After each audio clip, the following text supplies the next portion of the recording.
Hello guys, and welcome back to my channel. I'm Jessica White, and today we have a special guest, Mary Quint. She's a politician, and today she's going to answer some questions.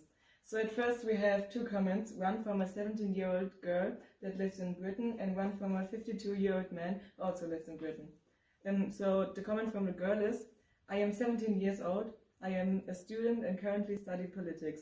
The decision to leave the EU was made without my voice being heard, and I couldn't vote in what is probably the most important political decision the British people have made, an irreversible decision. So the man answered, I am a 52-year-old and I am a professor working at the University College London. According to some studies we've made, we found out that many young adult voters from the age 18 to 24 traditionally have a low voter turnout rate and find politics to be confusing. The key concern is that they aren't politically informed and lack an arena to develop their political interest. In my opinion, the right to vote is connected with political knowledge, and young persons don't have this type of knowledge and experiences. So my first question would be, do you agree with the opinion of the girl, and how do you see this?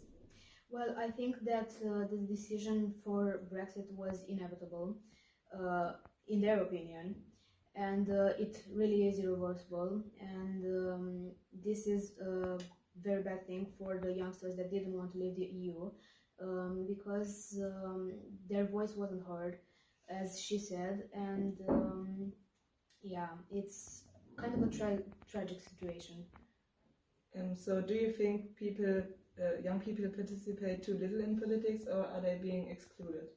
I believe both these things are true, because some young people want to participate in politics, but they are excluded by older people, because they don't believe that they have the means or the logics to understand politics, whereas some people don't want to do nothing with politics, and they are more superficial about it, and it's not a good thing. I mean, they should be more interested in the future of their country. And do you think teenagers can actually change something in this world, and how do you think would this be possible? I think anyone can change something in this world, especially teenagers, as their future is bigger than the rest of ours, the old persons, because older person actually, because we're not that old, or whatever. I think our time is kind of running out, but they have a lot more time to change anything in this world, and they could do this perhaps by participating in demonstrations or in debates about something like climate change or any subject that interests them. Sorry, and if they are interested in a subject, they should make their voice heard. In your opinion, should young people be allowed to vote earlier?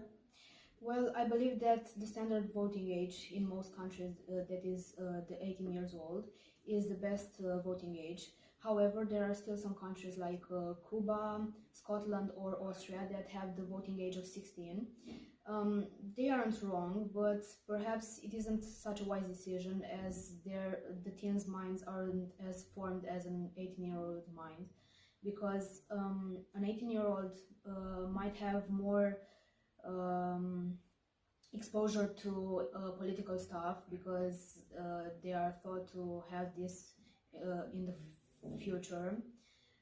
However, I believe that this 18-year-old voting age is the perfect age. Do you think teenagers should have the right to have a say because it's their future? Of course they should have a say, but I believe that they first should have some exposure to politics from like school councils or extracurricular activities, and then they should take those knowledge that they learn from school or other means than school, and they should put them in practice by voting and perhaps debating or other stuff. What do you think about these subjects? I've been thinking about this for a long time, and I think I've now come to a conclusion. So participation of adolescents and former adolescents politics is broader than what happens on election day. This requires that adolescents receive civic and human rights education, that they are legally able to join political parties, and that adapted and child-friendly venues exist where they can approach government and other political actors. It is these systematic changes that will safeguard the political rights of adolescents.